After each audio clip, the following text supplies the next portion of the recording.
Hello, listeners, and welcome back to Welcome to the Podcast. We hope you survived the experience. I'm Pete, I'm Mike. and today we're here with X-Men number 119. It's certainly an issue. A lot goes on in this issue, and I know I say that every single issue, Yeah. but there are some very important things that go on in this one. This is very true. We're going to see things that will literally change the X-Men for decades. First and foremost, so let's talk about a little blurb on the cover of the Eagle Awards. The Eagle Awards, as it says on the mail page, are British Comic Book Fan Awards, and for the second year in a row, X-Men was both the famous favorite comic book dramatic and favorite team category, and Terry Austin was the favorite inker. Terry Austin is doing a bang-up job here.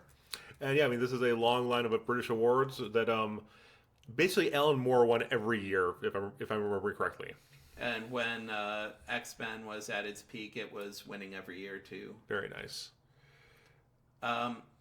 Twas the night before Christmas. That's right. It's our Christmas issue. Yep. The X-Men last celebrated Christmas in X-Men 98 when the Sentinels attacked them on Christmas Day in New York City while they were busy just trying to ice skate and stuff.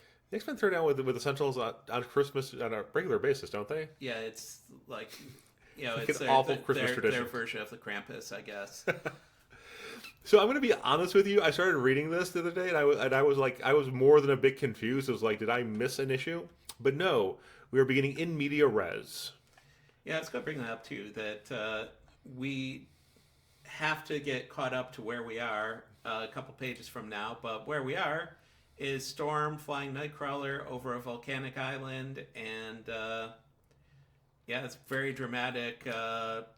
Pencils here from Byrne. Yep. For those of you keeping track, this is a Mountain Lair number 3, at least. Magneto's, the Petrified Mans. Yeah, and you could kind of say that Muir Isle is a bit of a mountain layer that showed up in X-Men 104, and it's going to show up again here in a few minutes. Ooh, foreshadowing. No, I will say this is number 5, and because Myra is slightly more benevolent than Magneto and the Petrified Man and Moses Magnum. Debatable. So Nightcrawler is trying to figure out where to land, even though this was his idea. He does think that this could be dangerous and end up with him being a giant blue pancake. So, but this is an issue. So, like Mike and I have talked a few times. We're both huge fans of Kurt, and he kind of got undersold for the first for the first several issues that we reviewed. Kurt actually does much of the heavy lifting in this issue, only to get shown up by perennial all-star Banshee later. But again, foreshadowing. I believe the kids would say he is the GOAT. I'm not old. So here we get. So Mike was saying, like a couple issues ago, we got the heroes pledged to serve a world that hates and fears them. Today we get Kurt's the fact that Kurt often reminds us that if he tries to blind teleport, he doesn't know where he's going, and he's just kind of hoping he pops into an unoccupied space. Otherwise, he will appear at the same point as the object, and physics doesn't like that. Physics is a nemesis to very few heroes, but one of them is Nightcrawler. Mm-hmm. Nightcrawler sees a sentinel, not the robot sentinel, but a guard outside of a passageway he wants to go through, so he uses his prehensile tail for like one of the very few times he does that, brings the guy up, gives him a concussion, and goes on while patting himself on the back for not gutting him like Wolverine would have. He only gave him a traumatic brain injury. He's the hero. Better than being perforated, true, probably. True. I mean, not arguing that. So then we get some more poetry, and Kurt giving a solemn, giving his solemn, we must save this, or 100 million people will die. And he finds it hard to believe that one dude could just be like, do what I want, or I'm going to kill 100 million people. Yeah. But Kurt is going to eventually see that as being like a low figure for what people will offhandedly decide. Yeah. Although, props to Moses Magnum. The last time we would have seen him was in a Power Fist and was in a Power Man annual where he was, just threatening Harlem. He has moved up. He has upped the stakes. I mean, first Harlem, then Japan, right? Yeah. I mean, if you can't succeed at first, try something bigger, I guess. Definitely. So we flash back now to a Japanese person, government official. I believe he's prime minister. I believe he is, yes. Saying that Moses Magnum said that if they didn't surrender by midnight, Japan would be destroyed. And the X-Men are like, can he do that? And yeah, he can do that. A combination of Magnum's OP powers and the inherent instability of the land under Japan, could result in obliteration. I mean, Japan is part of the Pacific Ring of Fire. Geography nerd Mike coming back. So there is a lot of volcanic activity, a lot of earthquake activity in that area. So, I mean, it does make a certain amount of sense, not 100% sense, but it makes enough sense to be in a comic book. He's not trying to destabilize Eastern Europe. Right. I just love the fact that if the X-Men hadn't have been here completely at random, Misty Knight and Colleen Wing would have been the people that they sent in here. Much respect to Misty and Colleen, them and the Bronze Age X-Men, two different power levels. Misty Knight's got a robot arm, and Colleen is really good at stabbing people. But yeah, they're no Banshee. Nobody is a Banshee. So Moses Magnum also says that if someone attacks the island base, that he will move up the timetable and just sink Japan immediately. Which, fair. He's pointing that out. You got to respect that. And they have already decided that the Emperor will not yield. It will not. He will not capitulate. Yeah. Yeah. So if the X-Men and Sunfire and Misty Knight and Colleen Wing up in the tower can't save Japan, then Japan's gone. Yep. What were they? They were the Daughters of the Dragon, I want to say. Very, very dramatic. Very dramatic, very cool name. The Daughters of the Dragon hung out with the Heroes for Hire. And then, okay, so Mike, like I was saying earlier, this is something you pointed out to me a week or two ago. I love the fact that I just noted, you pointed this out to me and I can't unsee it. Banshee, all of Banshee's communication is in thought bubbles. I mean, he's yelling. He can't be talking while he's yelling. At least at this point. Later on, people just say whatever and let him do it. He has entire monologues while he's also yelling. So now he is communicated by Misty Knight that it's time to create a distraction attack. So Storm and Banshee start the distraction attack. They start a strafing run, yeah. Banshee's talking about, one of the things I do like, we went over this in the Banshee character profile that you guys would have seen last week. Banshee is a middle-aged man. He's had his powers probably 25, 30 years. So he's just thinking, what I'm going to do, I'm just going to create a variable, harmonics pitch, and one of those pitches is going to screw with this satellite dish. Banshee is pulling out a lot of tricks here because he's offended that Nightcrawler might be the VIP of this issue, but no, he is not. And then we have, we go back to the assault. We get a little checking out Nightcrawler. But what I love is we have Storm flooding another tunnel. Yep, Storm making storms inside all of the time. Couldn't do anything about the outside storm, but she is a big inside storm person. And we also have a bunch of guards running the opposite way in an arrow. So they're not following OSHA protocols. We better call OSHA on them. Listen, I do not see guardrails anywhere in the space. Nightcrawler reveals that the plot is that Cyclops is and his team are somewhere and will run out of air if he doesn't give them a spot to let them into the base. Yep. We are still on the edge of our seat. Where are Colossus, Cyclops, Wolverine? And here is they bust out a sonic cannon to try to take out Banshee, and Banshee is like, I am going to use every trick that I know in this issue just so I can be cooler than Kurt, and causes a opposing sonic wavelength that causes people's eardrums to burst. And I just want to point out, so like there are a couple of times in this issue where they're going to get very liberal with the red ink. In times like so it shows the guy targeting Sean, screaming with like red ink coming, with like a red pain effect on his head. It's like, and my initial thought was, how did this get past the Comic Code Authority? It's because it has sharp edges, so that it doesn't look like blood as much as it looks like energy or whatever. I gotcha. I can see that. But it's got to be blood, and they'll be deaf for a few days. Claremont narrator tells us, but at least they'll be alive. We are starting to see the Claremont narrator who will eventually just grow to hate the X-Men and be overwhelming sense of doom. I mean, we already got that with Wolverine's friendship issues, but it gets even worse later.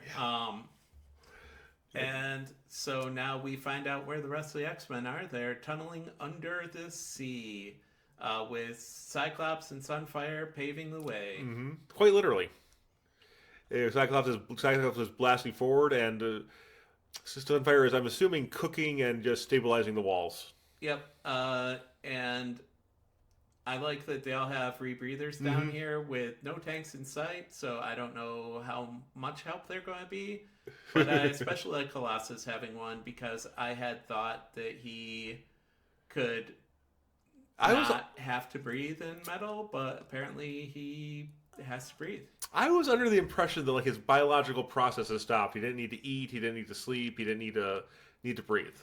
Well, apparently either he needs to breathe or he's just make it so the other X-Men don't feel left out. Or he just likes breathing. I mean, yeah, I do too. Yeah. Then we have Sunfire, who is never happy, complaining about the fact he's not just nuking the base from orbit. He's like, I feel more like a thief in the night than a samurai, and it's like, dude, this is the only way your island can be saved. So maybe stop complaining. I don't know. I could kind of see. I could kind of see Sunfire being okay with everyone in Japan dying as long as he got to look cool. I mean, I think you're not wrong. Cyclops is a little mad that Nightcrawler hasn't contacted him yet. And he's like, we're running out of time. We're running out of air. Nightcrawler finally puts down the Homer and is surprised by something. He doesn't seem complete. Doesn't seem particularly. We have a panel of Cyclops going, "We are all about to run out of air and die horribly," and Kurt's kind of like, "Okay, I guess I should activate I should activate the beacon." Yeah. But probably around time. And then, and that sound that Mike talked about, optic blasts and nuclear fire. And then Colossus comes up and he's confirming that he breathes. He's like, fresh air. I didn't know it could smell so good. He's looking for Kurt, and instead he finds Moses Magnum, master of the earth. I love the ostentatiousness of this man. The audacity of this man is wonderful. I mean, for a guy who was less than a C-list villain, who, I mean, at this time, annuals were only published to give, like, a little bit of a sales boost and to give some starving artists work, because they were never done by the normal crews. They were done by other people. Guy who might become famous later. And they tried to make them continuity light because they didn't expect everyone to read them. And so this guy has appeared in a Spider-Man annual and a Power Man annual, And now this is his big time, trying to sink Japan, fighting the X-Men. And he's, belts Colossus pretty good. Yeah, Colossus gets dog walked here. It's rather impressive. I mean, we didn't cover. I was asking. I asked Mike earlier today, like, who is the biggest name that Colossus went up against, and it was a Juggernaut at the time, right? Yep. So Uncanny X-Men 102, Colossus versus Juggernaut, and he held his own against Juggernaut, only to in the burn run get clowned by Magneto and Mandroids and Moses Magnum and particularly enthusiastic Girl Scouts. Yeah, he just, and he's getting frustrated that he is basically the X-Men who gets punched in order to establish the power level of the villain. Like he's not. Yeah, Mike isn't exaggerating. This is actually his internal monologue. His is actually his, well, I guess, external monologue. And by the White Wolf, he manages to stop himself from being sent off the island by digging his metal fingernails into the dirt in order to stop his from flying off the island. Yeah. I gotta say, man. I mean, I know it gets redundant me saying John Byrne is a great artist, but you can just tell the man's having fun drawing Colossus. Yeah, I love the panels of Colossus just digging his fingernails into the dirt to hold on for dear life, and he manages it by like 2 inches. You can kind of see the Claremont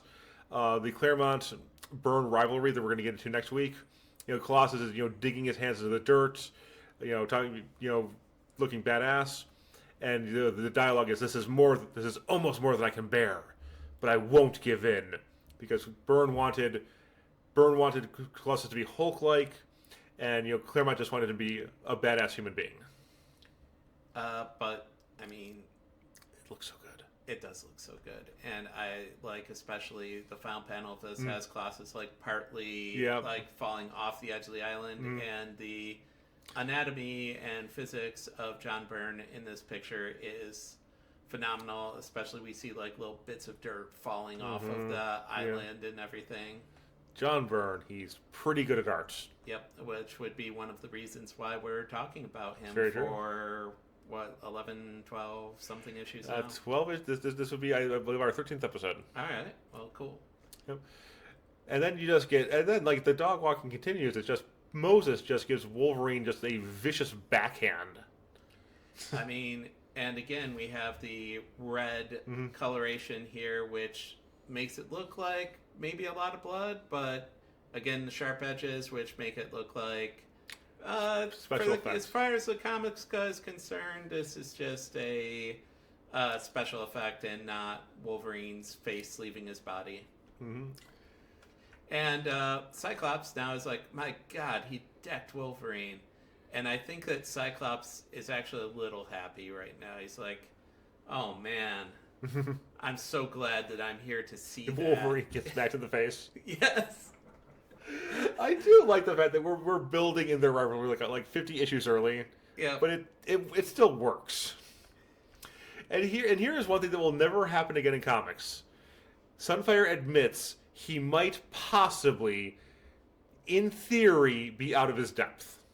He actually also, which will never happen again, follows Cyclops' direction. To blast a hole in the ceiling for Storm and Banshee. And he immediately does it without talking back to him. He mentally talks back to him, but he doesn't actually talk. Yeah, back. he doesn't immediately quit the team. Yep. And then Mandroids. Man, he must have got these on discount from somewhere. They are all over the place. Yes. Crazy Ed's Shack of Mandroids. Get Stark tech without Stark prices. Moses Magnum trying to be weapons dealer to the world. I just want to point out that, much like in the MCU, in 616, a significant amount of the problems are caused directly by Tony Stark.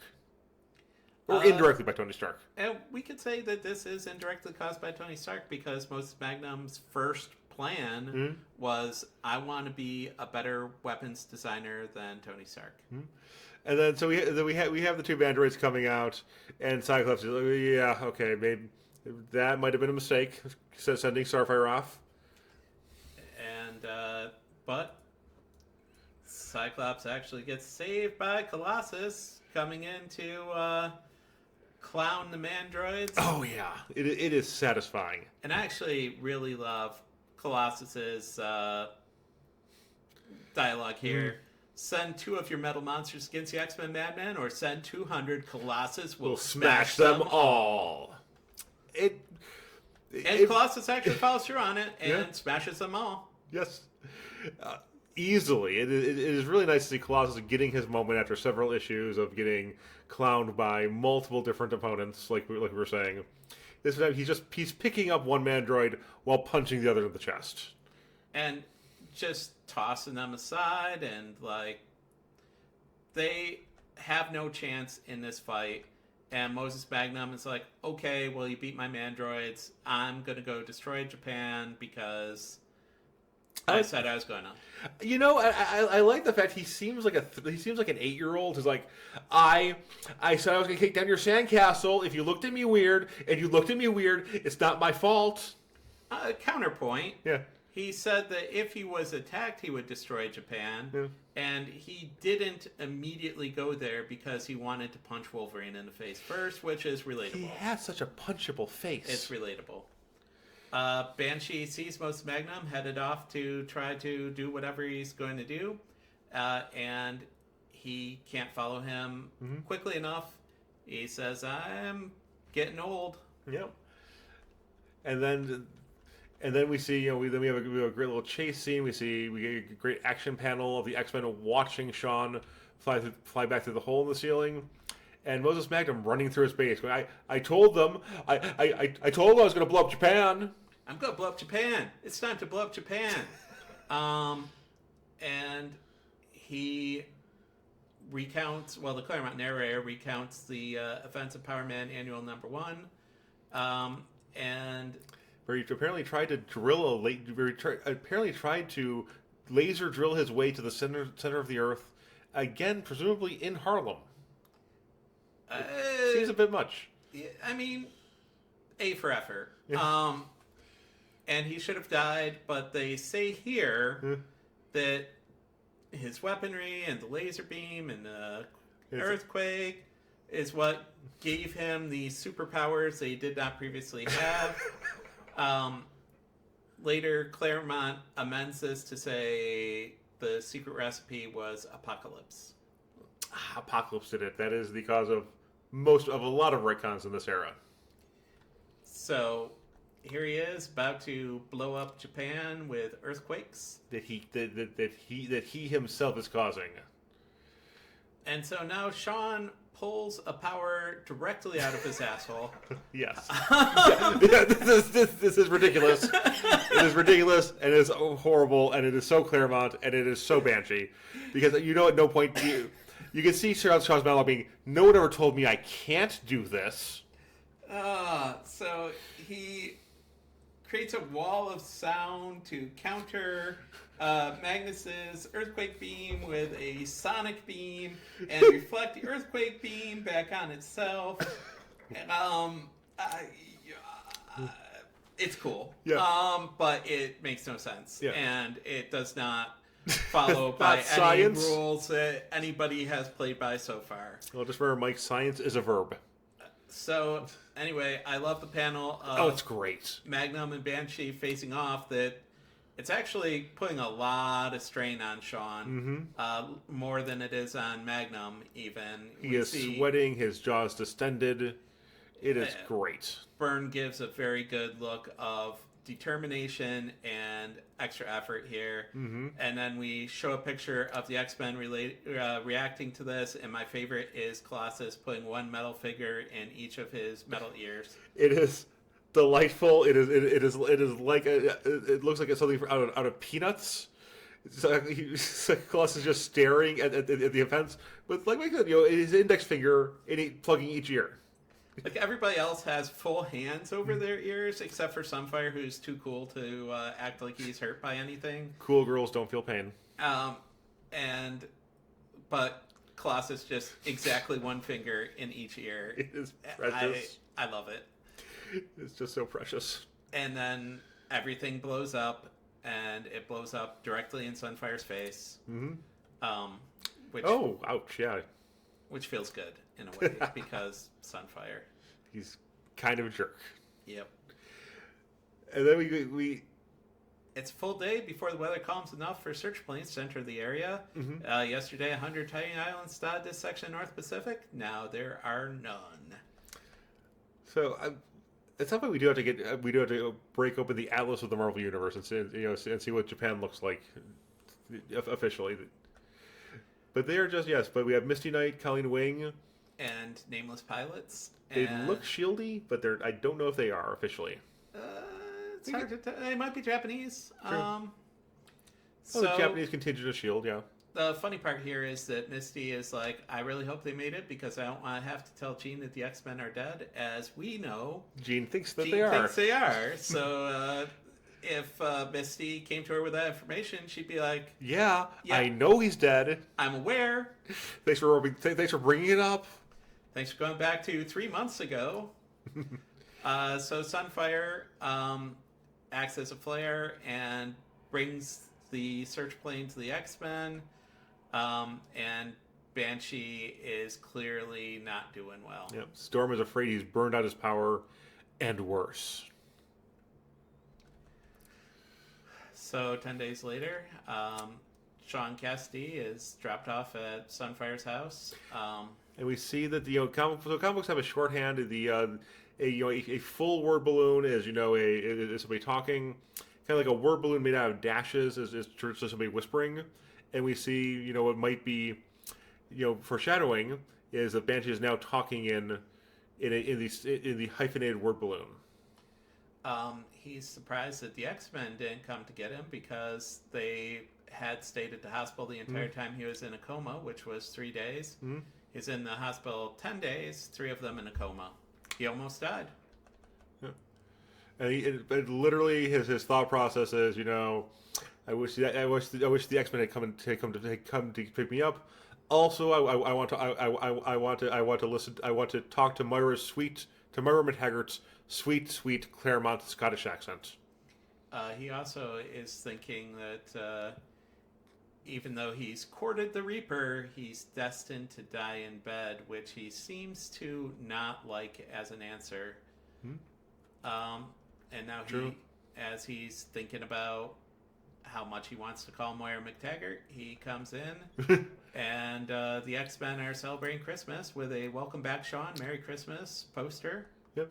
All of the X-Men are dressed like reasonable human beings, except Nightcrawler and Wolverine. I don't know, Storm's got this kimono thing going on, which might be cultural appropriation. I don't know. And Colossus just looks like a nerd. I mean, he is a nerd. He has a sweater vest going on here. It's a giant dopey grin. I kind of like it. I like it too.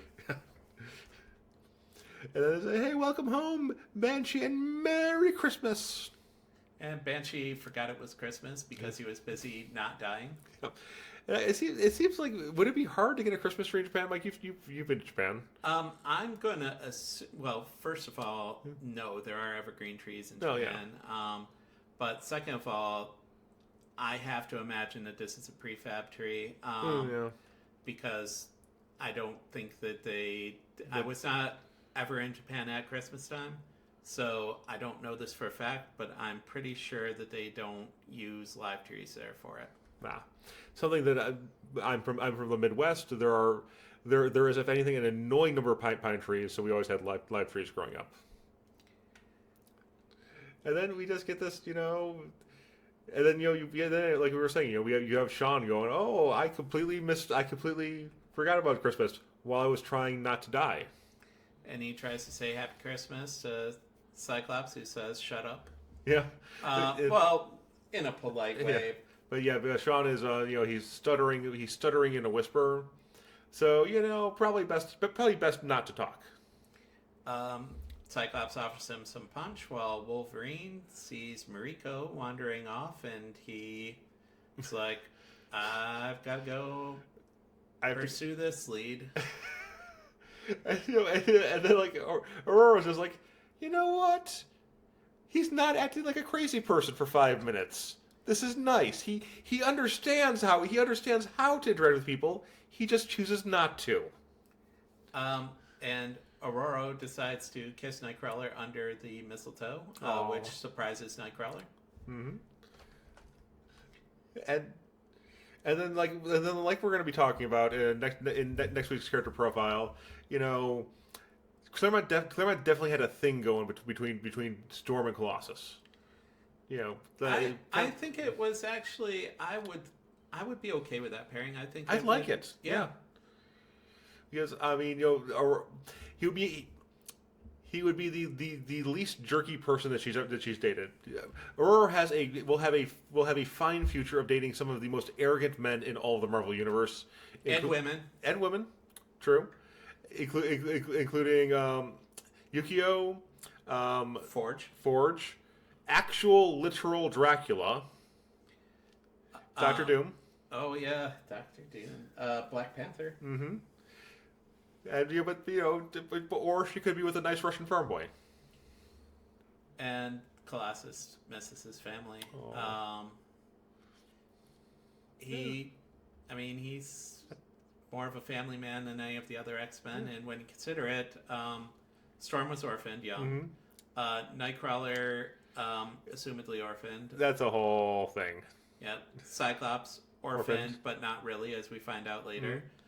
Wolverine has no idea at this point where his family is from or what they are. Banshee's parents are dead because Banshee is old, and he left his family after the assumed death of his wife. Yep. So Colossus really is the only one of them with a family at this point. And we will be going over his family in that next little X-Men, you know, things you didn't know. Colossus' family is a whole thing. I mean, it's kind of weird that he grew up so wholesome with. Anyway, that's a story for another week. Yep. Here's Jean Grey headed to Scotland. We find out that where she went directly from the airplane, the Greek Islands, was to spend 6 weeks in Kyranos. Which apparently is where you go when you have lost a relationship and just want to party. I think that is what Kyranos is for, yeah. I mean, it's a good gig if you could get it. And here is Alex Summers. It's not just a mention, it's actual Alex Summers. He actually has a word balloon. Yeah, Alex also not particularly devastated by the death of his brother. He hasn't been informed of it, I don't think, because... They probably haven't. No, you're probably right. And Moira says Happy Christmas. We got Alex, Moira, Lorna Dane, Polaris, and Jamie Madrox, the Multiple Man.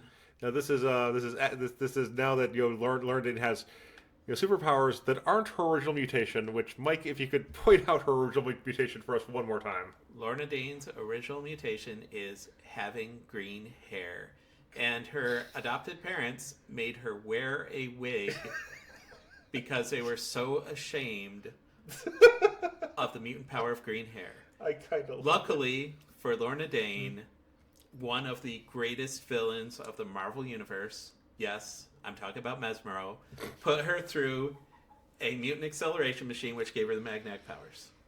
Mesmero. X-Men. We can't make this up, but Chris Claremont did. Mesmero, in this case, was pre-Claremont. Okay. But, I mean, Mesmero, man. And then we have, like, Jamie Madrox, who is... I'm going to say something very bold here, Mike. One of my favorite characters. He's not, like, everyone's favorite character or anything. I didn't really dig on him until the X Factor days. X Factor is where he got his groove. But it's just, like, I don't even know what's going on with his face there. I've actually noticed the last few pages of this that kind of Byrne rushed. got a little lazy with the faces, and Terry Austin didn't do him a lot of favors, even though he has that Shiny Eagle Award for Best Inker. Yeah. There's a panel a few pages ago where Storm's face is literally blank with 2 eyes on it, right there. Oh God, you're not. No, you are 100% correct. Yeah, Terry put in some kind of inking to make her look like she has a nose. Wow. Well, I mean, Moira and Jean both look gorgeous in that panel, so I guess, there's that, and you do have Lorna. Talking about how much she, Lorna has spent the last many issues in Scotland. Jean has spent it in a Greek island, and Lorna points out you have a better tan than me. Back in the 70s, people actually liked to tan, as opposed to now, where the goal is to be as pasty white as possible. Mike, you're not gonna believe this. I tan up very nicely. Yeah. So here we are at the train station with Jamie Madrox and Lorna and Alex and Moira and Jean, and Jamie Madrox is being a jerk. Yep. But a friendly jerk. That is kind of his bag. That is definitely his bag, baby. And Moira wants to hear all about what Jean's been doing in the GNC. Makes it sound kind of dirty. Well, I doubt that everything she got to was family friendly. She did have a boyfriend to mourn. Well, they definitely did not give us any details of what went on at any point, which makes me think some crazy stuff going on in Kyranos here. Yeah. But look, we end up with a callback to X-Men 104. Actually, 2 callbacks to X-Men 104. So we got this guy breaking into Muir Isle. His name is Angus McWhirter. But Mike, what's an Angus McWhirter? I'm glad you asked. So Angus McWhirter, in the beginning of X-Men 104, the X-Men are trying to get to Muir Isle. He has a hovercraft that he has rented to Moira McTaggart, and the X-Men show up, and he's like, I'm renting this to scientists, not to costumed heroes. You're not taking the boat. And Cyclops even yeah, that's kind of on us, until Colossus threatens him and leaves him hanging on a flagpole in order to take the boat anyway. Dang. Saying, you know what, I'm done with this nonsense. We rented it. We're taking it. You cashed the deposit check. And 3 panels later, the boat blows up. So Angus was completely in the right. Yeah. So Claremont narrator makes sure to say that he was paid in full for the loss of his boat. He still hates the fact that he got hung on a flagpole and his boat stolen and blown up. Reasonable. And as he goes into Muir Isle, we see another callback to X-Men 104. What's this in the background? It's a jail cell that says Mutant X. And that'll become very relevant. How many issues from now? About 6. Yep. But this is, again, I sent to Pete earlier a thing that John Byrne and Chris Claremont had hammered out 3 years at a time what the basic plans for their X-Men issues were going to be. Yep. Angus McWhirter and the breached containment of Mutant X's cell, which happened by Magneto, in X-Men 104. Nobody has done anything about it until here in X-Men 119. That's when the callback happens, but clearly this was planned all along. And I think that a lot of times we don't give credit to Byrne and Claremont for how much they plan in advance. Oh, yes. No, it is airtight for the most part. Except for one thing which has been driving me crazy all day. So Myra shows up at the train station. Sorry, I'm going backwards for a second. But Myra shows up, at the airport with Alex, Lorna, Jamie, and not her freaking daughter. Well, who doesn't exist yet, in all fairness. Yeah. But later on, this would have been while Moira was Reign's guardian. So Moira McTaggart is a little more ethical than Professor Charles Xavier, but that is slightly. That's not a high bar to cross. However, she is at this point in time. She is only a human who isn't a powerful telepath who can make people dance on her strings. She's just she's just a woman who leaves her adopted daughter at home with her energy vamp. Well, we'll get to that. So anyway, as Angus McWhirter was deciding that he was going to blow up the Mutant Research Center, something shows up that says, "Human, I need you." And he doesn't have time to scream. And poor Angus McWhirter, the second worst day of his life, after being hung by a flagpole while his boat exploded. Yep. We are told that it's Muir Island, Christmas Day, a life ends, and a nightmare is born. However, Angus McWhirter will show up a lot over the next 30 years. It's kind of shocking how much some of these background random characters end up showing up. But we also have the stinger for next issue, Wanted Wolverine, Dead or Alive. So, I wonder what's going on there. Well, you know what? We will find out in 2 weeks. We will. Okay, well, hey, as always, I'm Pete. I'm Mike. And we hope you survived the experience.